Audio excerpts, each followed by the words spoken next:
Bueno, muy bien, buenas tardes a todos, siendo las 7:30, lamentamos mucho este pequeño atraso, pero como es sabido hay algún problema de tránsito, no porque esté acá el subsecretario de Tránsito y Transporte, pero ha habido varias manifestaciones. Vino en bicicleta, calculo que no tiene ningún problema, como Diego Velar, que vino en bicicleta, no tuvo ningún problema.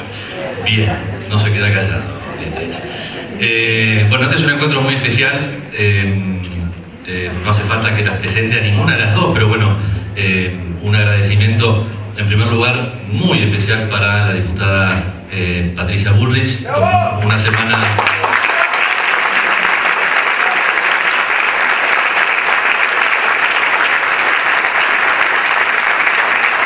a pesar de la adversidad y de un doloroso momento personal, el valor de la República ella lo pone una vez más frente a su andar en la política, así que le agradecemos muy especialmente que pueda estar acá con nosotros. Y por supuesto la disertante central de esta tarde, que es la diputada ante la Asamblea Nacional de Venezuela, María Corina Machado.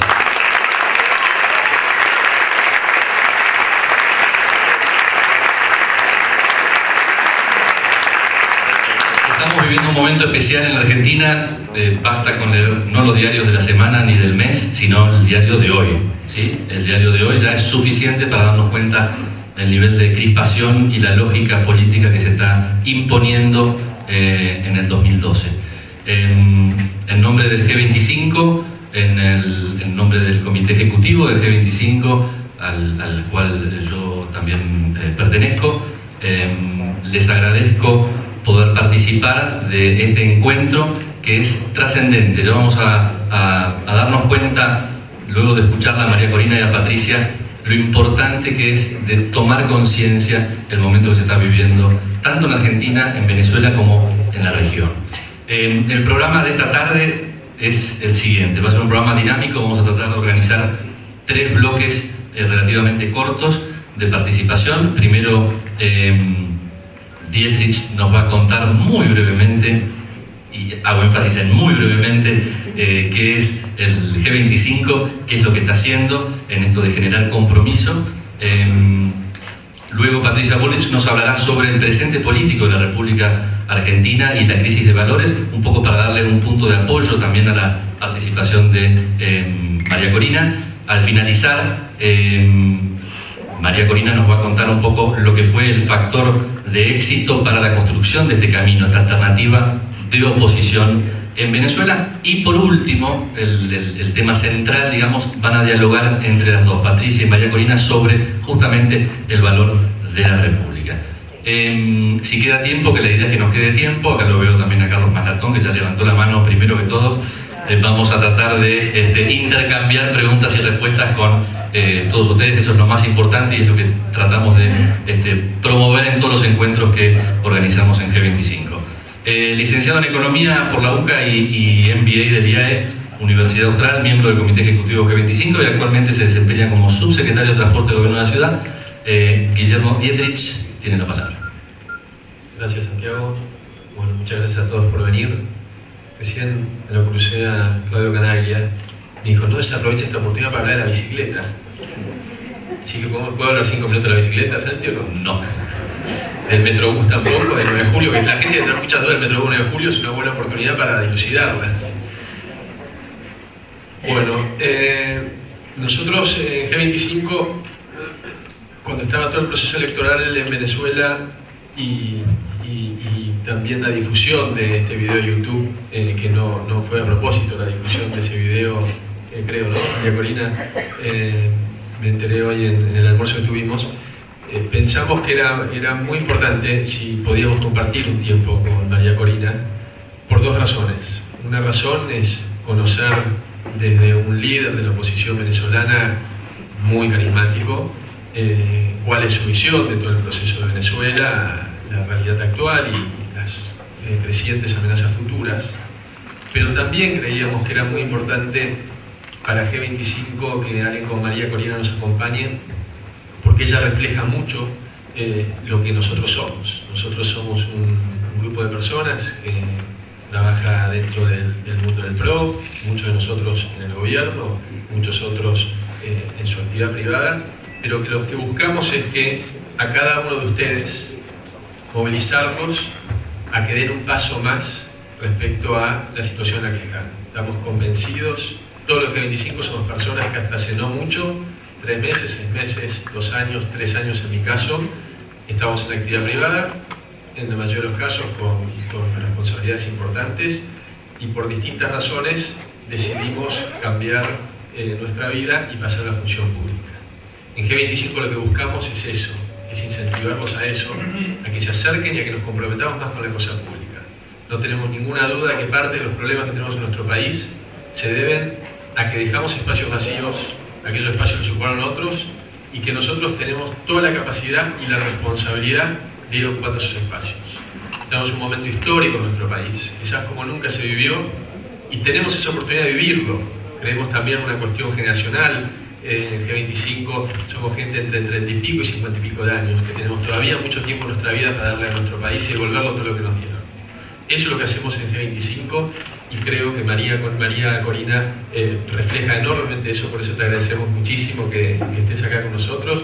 Gracias, Patricia, por acompañarnos también, y bueno, lo más importante es escucharlos a ustedes. Muchas gracias. Gracias, Guillo.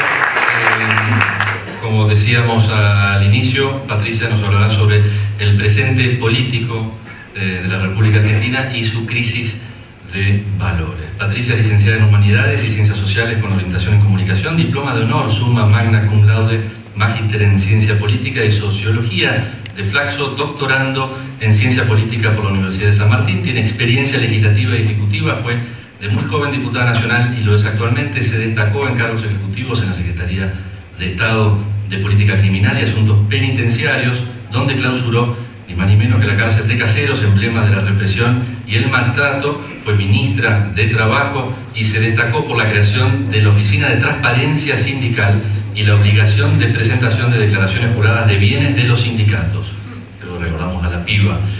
Es fundadora y presidenta de la Convención del Partido Unión por Todos, fundado en 1997, es autora también del libro Desafío Argentino. Bueno, muchas gracias G25. Recién cuando estábamos un poquito aquí charlando qué íbamos a plantear hoy, decidimos que quizás más que hablar nosotros de la situación argentina, porque creo que todos aquí conocemos en qué punto estamos, la idea es que yo pueda contarles, quizás después ustedes también van a poder agregar, contarle a Corina cómo está la Argentina, ¿no? Porque eso nos va a permitir, a partir de que yo le cuente cómo está la Argentina, cómo vivimos la Argentina de esta última década, quizás ahí podemos encontrar esos tips, esos puntos de encuentro entre la Argentina y Venezuela y el camino que se van recorriendo como modelos preestablecidos y modelos bastante similares. Yo te quería contar, Corina, que bueno, nosotros vamos ya por el tercer mandato del kirchnerismo. El kirchnerismo llegó de una manera bastante extraña, porque llegó al poder a partir de una elección muy pareja entre 5 candidatos, y fue como, digamos, se aprovechó de una circunstancia al seno del mismo justicialismo, del Partido Justicialista, del Partido Peronista, se aprovechó de una circunstancia en la que gran parte de la sociedad argentina no quería que volviese a ganar Carlos Menem. Y en consecuencia tuvo la adhesión de algunos dirigentes importantes, a los que después, por supuesto, sacó rápidamente de su camino Néstor Kirchner, y se instaló en el poder con un discurso desconocido. Desconocido para el conjunto de la sociedad, pero conocido para los que ya teníamos actividad política, porque veíamos en lo que era su provincia, Santa Cruz, donde era gobernador, veíamos muchos de los rasgos que luego a nivel nacional se fueron reproduciendo. Santa Cruz es una provincia muy al sur de la Argentina, una provincia nueva, con muy poca gente, donde el campo de Santa Cruz, que era muy conocido por la crianza de ovejas, se destruyó. El único empleo que subsistió fue el empleo público. Los medios de comunicación eran todos medios de comunicación y son todos medios de comunicación atrapados por el Estado. Hubo reforma de la Constitución a tal punto de tener reelección eterna, es decir, de todos los factores de riesgo ya estaban ahí en esa provincia. Y finalmente, algo que hoy es interesante analizar en el presente, que hoy Santa Cruz está totalmente a la deriva. Con lo cual, el último factor importante que te quiero comentar de esa historia es que el kirchnerismo no tiene sucesión. Y en la misma provincia, después que se fueron los Kirchner, fue tierra arrasada. Y hoy al mismo gobernador, que es amigo, digamos, del kirchnerismo, lo intentan destruir. Es como que después de ellos no puede gobernar nadie, ¿no? Entonces, este es un tema bien interesante para analizar aquí en la Argentina. Bueno, ¿cómo se fue construyendo este modelo o este régimen, para decirlo con una palabra un poquito más fuerte? Bueno, en primer lugar, a través, yo te diría, de tres elementos básicos que fueron constituyendo el régimen kirchnerista, ¿no? En primer lugar, a partir de una estrategia, ¿no es cierto?, de trabajo, generando la idea de que el kirchnerismo venía a romper con las viejas corporaciones, con la vieja política, con los poderes establecidos. Y entonces comenzó con una construcción muy conocida en Venezuela y copiada bastante de Chávez, que es esta idea, ¿no?, de pensar la política en términos bélicos, en términos schmittianos, ¿no?, de amigo-enemigo. Bueno, eso comenzó desde el primer momento, desde los primeros pasos del gobierno. Inclusive en el primer momento fue una idea de desconocimiento total y absoluto de lo que había sucedido en la Argentina antes de Kirchner, ¿no? Hubo un momento muy típico de estas características, que fue cuando en un acto por los derechos humanos el gobierno de Kirchner no reconoció todo lo que habían hecho el principio de la democracia argentina en el juzgamiento a las juntas militares, ¿no? Era como que la historia empezaba el día que habían asumido el gobierno.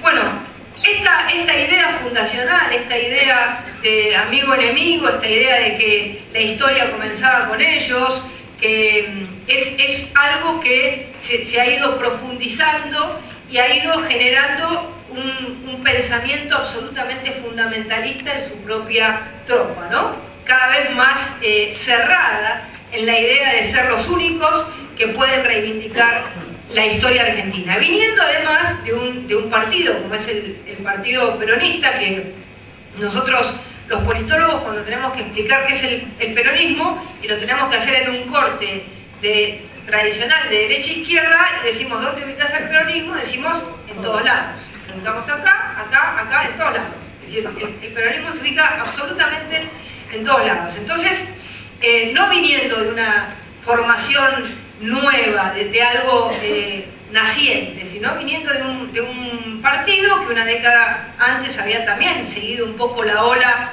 que tenía Latinoamérica, de la mano de Carlos Menem, y que en el 73 había tenido otra característica de gobierno, bueno, es decir, que no venía de la nada.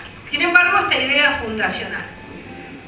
El segundo tema es una idea de cambio profundo de los actores políticos y los actores económicos, ¿no? En los actores políticos, el factor más importante que tuvo el kirchnerismo fue la destrucción del intento de cooptación y de destrucción de todos los partidos políticos. Luego del primer mandato de Kirchner, se quedó el kirchnerismo prácticamente con todos los partidos. El segundo partido de la Argentina, que es el radicalismo, le comió todo. Los gobernadores, los intendentes, lo mismo le pasó al socialismo, también nos pasó a nosotros, le pasó al PRO, a todos. ¿Le comió o le compró? Le comió y le compró, bueno, es una manera de decirlo, pero lo importante es que lo que hizo fue generar, ¿no?, la idea de ir construyendo las bases de un partido único, ¿no?, y dejar en la oposición fragmentos. Por supuesto que en esto hay quien permite y quien frena. Hay actitudes, hay quienes nos resistimos a eso y quienes no se resistieron. Pero es importante el concepto de la idea del partido único. El tercer tema es el tema, te diría, del ultra presidencialismo, un presidencialismo que ya ni siquiera se disimula, ¿no es cierto? Un ultrapresidencialismo que ni siquiera existe en las reuniones de gabinete, es decir, es la figura del presidente desligada, es como que salta casi a una lógica monárquica, ¿no? Y esto caracterizó tanto la primera como la segunda, como esta tercera presidencia, ya de una manera muy impactante. A partir de esta construcción, primero, digamos, sin mostrar todas las cartas, pero la construcción de casi un partido único, un modelo ultrapresidencialista, a partir de ahí empezó entonces la cooptación de los sectores que podían incomodar al proyecto. Entonces empezó la lucha por la cooptación de los medios de comunicación. Cada empresario, amigo del gobierno, tiene la obligación de comprar medios de comunicación, ponernos al servicio del Estado. Todos los medios del Estado son medios que hoy están al servicio del kirchnerismo. Hace 3 años en la Argentina, en una conferencia así, habría 10 cámaras de televisión. Hoy no vienen, ¿por qué? Porque están todos los canales cooptados por el kirchnerismo. Entonces no van a pasar un mensaje en contra de Chávez, ¿no? O de una diputada que tiene una mirada distinta, para no decirlo tan abiertamente. Y aquellos medios que intentaron y que intentan resistirse, los pusieron en la mira de los enemigos, ¿no? Dictaron una ley de servicios audiovisuales, no tan fuerte, pero creemos que puede venir una segunda etapa como la que existe en Venezuela. Esto hoy es un tema gravísimo en la Argentina, ¿no? Porque el nivel de cooptación de los medios de comunicación es total y absoluto. Y solo queda unos pocos medios de comunicación que están intentando, junto a gran parte de la población, resistir el embate del gobierno para terminar de silenciar todos los medios. Bueno, esa es otra de las características claras de esta realidad, ¿no? Bueno, la otra característica que te quería contar es el sometimiento total y absoluto de los otros dos poderes. El Parlamento, al que pertenezco, es un Parlamento en el que no hay ninguna posibilidad de discusión. Yo fui diputada en el año 93, cuando también estaba el peronismo en el gobierno de Carlos Menem. Y todas las leyes entraban de una manera y salían de otra. Sin embargo, hoy el Parlamento es una obediencia de vida total y absoluta. Realmente no hay posibilidad de debate y de discusión en el Parlamento en nada. Ayer terminamos a los gritos, casi a las piñas, por un voto de los jóvenes de 16 años, ¿no? Que nosotros, por supuesto, íbamos a votar en contra, pero había algunos opositores que todavía le siguen votando algunas cosas. ¿Qué va a hacer? Este es un tema fuerte, ¿no? Y en la justicia ahora ya abiertamente están impactando sobre la justicia no solo federal, sino sobre el conjunto de la justicia. La justicia además está con un miedo pánico, porque todos los días aprietan jueces y renuncian, ¿no? Cosa que nos pone en una situación bastante compleja desde la perspectiva de lo que puede ser la resistencia a este régimen, ¿no? Bueno, entonces te decía, el control de los medios de comunicación, el control centralizado y total y absoluto del dinero público. Las provincias argentinas han perdido toda autonomía, nadie maneja el dinero, solo el poder central, y bueno, esto nuestros compañeros de la Ciudad de Buenos Aires lo viven todos los días de una manera muy terrible.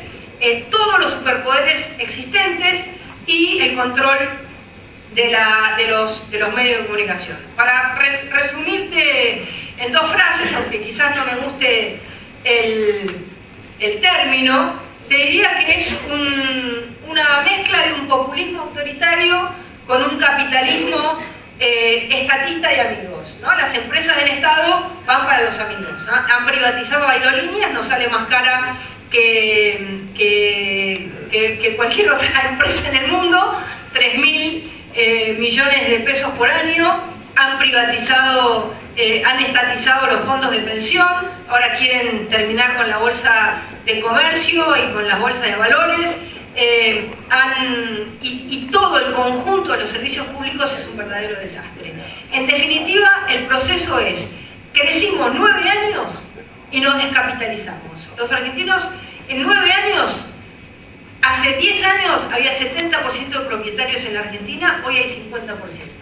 Hace 10 años el nivel educativo de la Argentina era mejor que ahora y crecimos a tasas chinas. Entonces, esta mezcla es realmente una mezcla desastrosa. Y lograron en la última elección dividirnos. Ahora queremos trabajar por la unidad, porque sabemos que divididos nos metieron un 54% de votos y se pudo ganar solamente en muy pocos lugares. El PRO ganó en la capital federal y en muy pocos lugares, habiendo nosotros ganado las elecciones parlamentarias en 2009. Así que nuestro camino es la unidad, nuestro camino es la construcción de una resistencia. Ya hay marchas populares muy importantes, el 8 de noviembre va a haber otra, sería bueno que te quedes y que nos acompañes. Y realmente estamos preocupados, pero también estamos ocupados, porque sabemos que ustedes están un paso adelante y no queremos llegar a ese lugar. Así que esa es la explicación que te quería dar.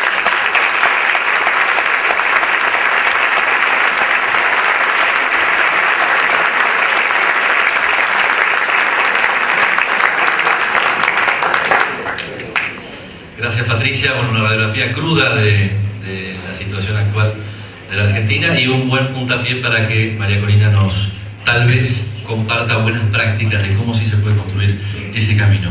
María Corina Machado es ingeniero industrial egresada de la Universidad Católica Andrés Bello, calificando como la primera en su promoción, diplomada en finanzas en el Instituto de Estudios Superiores de Administración, IESA, en Caracas. Nuevamente destacada como la primera en su promoción, cofundadora de la Fundación Atenea, Centro para el Cuidado y Rehabilitación de Niños Huérfanos y Jóvenes Abandonados. En 2002 fue cofundadora de Sumate, la principal organización no gubernamental veedora de la transparencia electoral y dedicada a la promoción y defensa de los derechos políticos de los ciudadanos. En el 2004, Sumate convocó a un referendo popular nacional, logrando recolectar firmas equivalentes a una cuarta parte del total del electorado nacional. Por su participación en esta organización, el régimen de Hugo Chávez le impuso una prohibición de salida del país por 3 años y acusaciones por conspiración y traición a la patria. En el año 2005 recibió la Meritorious Achievement Award de la Fundación Ballinger en California del Norte, miembro del capítulo venezolano del Foro Internacional de la Mujer. Actualmente es diputada ante la Asamblea Nacional por el Estado de Miranda, es coordinadora del Grupo Parlamentario Independiente y miembro del Comité de Política Interior. Se desempeñó como directora nacional de los movimientos sectoriales del Comando Venezuela, unidad de apoyo del candidato de la oposición Enrique Capriles Rador.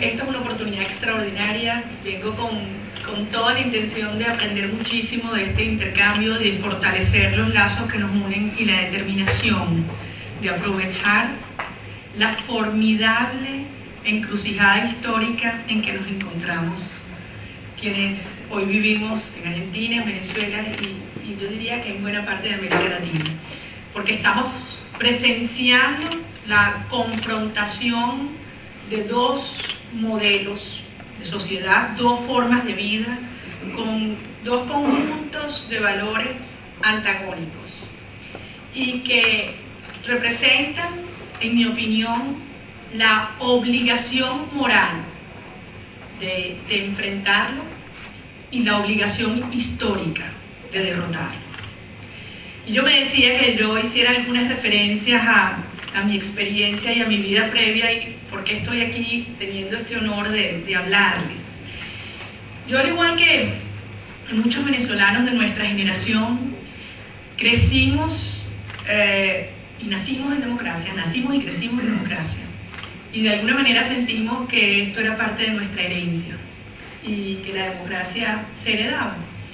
Pero además crecimos con una profunda desconfianza hacia la política y los políticos. Debo confesar que lo último que yo pensaba que iba a hacer en mi vida era dedicarme a la política. Sentía que de alguna manera eso implicaba hacer concesiones en mis valores que no estaba dispuesta a hacer, que la política contaminaba y que yo podía contribuir a mi país pues generando empleo, riqueza, valores, pero nunca en el servicio público. Hoy siento que mi mayor aprendizaje, y si algo debo agradecer al proceso de destrucción terrible en lo institucional, en nuestra capacidad productiva, pero sobre todo en lo moral que ha vivido Venezuela, es darnos cuenta que el servicio público y la posibilidad de transformar al país desde el ejercicio del poder es la labor más digna y que mayor recompensa personal trae, a pesar de los costos, créanme, familiares y personales enormes que tiene.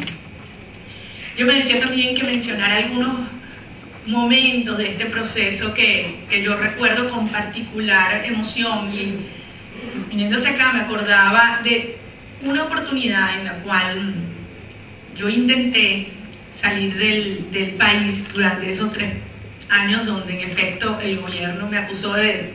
Ustedes buscan el Código Penal venezolano y lo abren en cualquier página, yo lo tengo. Esa acusación la tengo. Cualquier cosa. Traición a la patria, malversación, ¿qué más? Acusar al presidente, todo eso lo tenemos. Y en una oportunidad, durante esos 3 años de prohibición de salida del país, logré un permiso de un juez para viajar a Chile, a un evento, precisamente una conferencia que había del Foro Económico Mundial. Se imaginarán que a las mujeres en particular, cuando nos prohíben hacer algo, y tenemos la oportunidad de hacerlo, lo adoptamos con especial pasión. Entonces, para mí esta posibilidad de salir de Venezuela tenía un significado importante de ejercer la libertad. Bueno, yo logro con mi permiso del juez, donde me autorizaba a ir por 3 días a Chile y regresar, pasar todos los procesos de seguridad, y cuando estoy entregando mi pasaporte en la inmigración, se me vienen 5 personas encima y una mujer me grita de la manera más ofensiva posible: María Corina Machado, usted no viaja esta noche. ¿Pero por qué? Yo aquí tengo mi permiso, era un día domingo, me lo había dado el viernes el juez. No, ese permiso fue revocado el día de ayer. Señorita, el día de ayer fue sábado, no funciona en los tribunales. Esa revocatoria del permiso llegó por fax, haga el favor y retírese. Yo me volteo y veo al muchacho que tenía mi pasaporte y me lo entregaba así temblando. Le veo aquí el nombre y le digo: Javier, yo quiero que sepas algo. Yo me dedico a hacer lo que hago para que algún día en Venezuela ni a ti ni a tus hijos, ni a los hijos de tus hijos, nadie le haga lo que tú me estás haciendo a mí hoy. Y me botaron, me sacaron del aeropuerto, no pude viajar.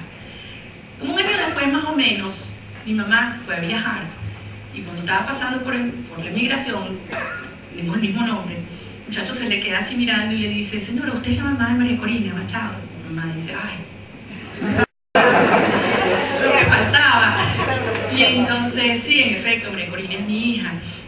Y el muchacho Javier se le queda mirando y le dice, dígale a María Corina que desde el día que ella pasó por aquí, yo y mi familia rezamos para que ese día por el que ella está luchando llegue. Y yo les digo, ese día está cerca. Nosotros, en primer lugar, debemos entender de qué orden es nuestra lucha. ¿Cuáles son las creencias que nos unen? Valores superiores. La justicia como rectora de nuestro proceder. La propiedad sin adjetivos e indispensable para la libertad. La solidaridad humana como aglutinante del tejido social. El trabajo como fuente de dignidad. Y la pasión por la libertad. Eso es lo que nos une. Lo que nos hace poner a un lado diferencias que podamos tener de aproximación, de estrategia y asumir esta causa con todos los costos que puede involucrar en el corto plazo, pero con la satisfacción de que efectivamente estamos transformando y cambiando la historia de nuestras sociedades. Pero para poder hacer eso, para poder derrotar, o yo diría, detener, hacer retroceder y derrotar este sistema, tenemos que partir de un diagnóstico muy crudo, descarnado, de cuál es la naturaleza de este régimen. Y yo empiezo diciéndoles que esto no es una dictadura clásica, es mucho más complejo y mucho más perverso. Tiene en común con una dictadura clásica la obsesión por el poder a cualquier costo, concentrar más y más poder de manera indefinida. Se diferencia, obviamente, en la fachada democrática. El hecho de que vivimos en un mundo globalizado obliga a que incluso los regímenes más oprobiosos de nuestro tiempo tengan que cumplir ciertas formas para poder mantener relaciones comerciales o relaciones políticas diversas con países alrededor del mundo. Y eso hace que se genere o haya aparecido un nuevo tipo de régimen o de modelo que yo califico y me gusta llamar como neodictaduras. Y tienen una serie de elementos comunes. Yo voy a referirme a Venezuela, cualquier parecido con la realidad ustedes sacarán sus propias conclusiones. La primera característica tiene que ver con el control de los poderes públicos.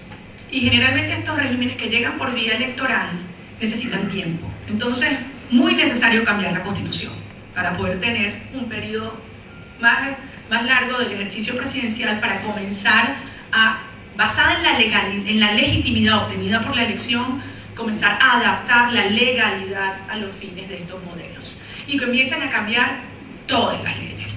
El control del sistema judicial, por lo tanto, es fundamental y en Venezuela comenzó el día 1 de la llegada de Hugo Chávez al poder. Por darles un indicador que uso con frecuencia, cuando Hugo Chávez llegó en el año 1999 a la primera magistratura de Venezuela, existían alrededor de 2.000 jueces en las salas, tribunales de nuestro país. 10 años después, un estudio independiente que se hizo demostraba que de esos más de 2.000 jueces, ¿saben cuántos quedaban en sus cargos? Esas mismas personas. Uno de ustedes vio, ya. Era para ver si lo habían visto, era para cuántos habían escuchado los padres. En efecto, menos de 20. Y eso se aplica, por supuesto, también al control institucional que hicieron del Parlamento, reduciendo de un Congreso bicameral a una Asamblea unicameral, donde hemos tenido 4 periodos de leyes habilitantes, donde se le ha delegado ampliamente la función legislativa en el presidente de la República y donde tenemos 233 decretos leyes hoy en día en Venezuela. Representa el 35% de la producción de leyes que en estos 14 años ha producido la Asamblea por las cámaras funcionando. Puedo hablar de otros poderes, pero quiero seguir. Entonces, la primera característica es el control de los poderes. La segunda es la confrontación, la división del país y la violencia, y el uso de la violencia. Es doloroso, es trágico ver la insistencia en crear divisiones de orden racial, de orden económico, generacional, religioso, ver cómo se pasaba una ley en contra de la discriminación racial en el Parlamento, donde nos prohíbe utilizar la palabra negro. Y tenemos que utilizar términos como afrodescendiente a un país donde todos tenemos un hijo negro. Y yo tengo un hijo pelirrojo y un hijo negro. Y a mi hijo negro le digo mi negrito querido, o como ustedes se podrán imaginar que calificamos los venezolanos. Es decir, un país donde no había existido este tipo de división racial, religiosa, de clase, y cómo se ha intentado sembrar esta confrontación, acompañado con el uso de la violencia como un mecanismo de control social. Cuando Hugo Chávez llegó al poder ya teníamos niveles de violencia importantes, estábamos hablando de unos 4.000 homicidios al año, estamos ya por encima de los 20.000. Es decir, Venezuela es un país con índices de muertes y homicidios peor que cualquier nación en guerra. Y la violencia tiene varios efectos. En relación a la clase media, logra la migración o la inhibición. La gente se encierra, no actúa, no protesta. Y estos efectos, por supuesto, también permean a otros sectores sociales que no pueden salir de su casa antes de las 6 de la mañana ni llegar después de las 5 de la tarde si quieren preservar su vida.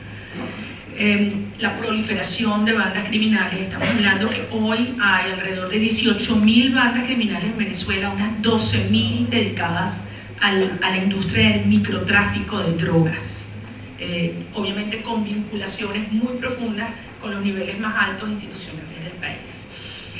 La tercera rasgo, característica que quiero hacer mención, Patricia la llamó de una manera un poco más sofisticada, pero para mí populismo puro, y con la intención de provocar una profunda dependencia de los venezolanos en el gobierno, en el Estado. Yo lo digo de esta manera: hay gente que dice que Chávez quiere a los pobres, y yo contesto, sí, los quiere pobres, nos necesita pobres para poder ejercer un chantaje político y económico, en un control profundo, transaccional, pero además profundamente humillante del ser humano. Y en eso se enmarcan, obviamente, acciones que más adelante voy a hablar dentro del control de la economía. Esto se justifica con un concepto perverso que llaman el poder comunal, el cual no existe en nuestra Constitución. Y el poder comunal, descrito en la Ley Orgánica del Poder Popular, en su artículo 8, dice explícitamente que la soberanía no reside en el sufragio, sino en la organización de grupos humanos que se agrupan, que se organizan a los efectos de definir el avance y el control de la sociedad. Literalmente dice, no reside en el sufragio, se ejerce a través de la organización de grupos humanos y se expresa con las ideas de comunas, de consejos comunales, de consejos de trabajadores, de consejos estudiantiles, de consejos campesinos, que destruye toda la organización y lo que ellos llaman la pulverización. Y estoy citando el plan de gobierno de Hugo Chávez: pulverizar el Estado burgués. Consejos municipales, alcaldes, gobernadores y sí, la Asamblea Nacional. Todo esto es una expresión del Estado burgués. Otro rasgo que no les va a sorprender es evidentemente el control de la economía. La economía representa la economía privada, desde el pequeño emprendimiento del individuo que tiene un pequeño negocio de vender comida en la calle, o una librería, o una finca, un restaurante, al gran industrial. Representa la posibilidad de la autonomía, de exigir a un gobierno cualquiera, porque tienes la capacidad de depender de ti mismo, y por lo tanto es una gran amenaza que hay que destruir. ¿Cómo se ha hecho? Múltiples mecanismos, controles, sanciones, alterar la paz laboral y, por supuesto, los mecanismos de expropiaciones. Yo podría estar toda la noche relatándoles experiencias concretas de personas que lo han perdido todo, desde pequeños hoteleros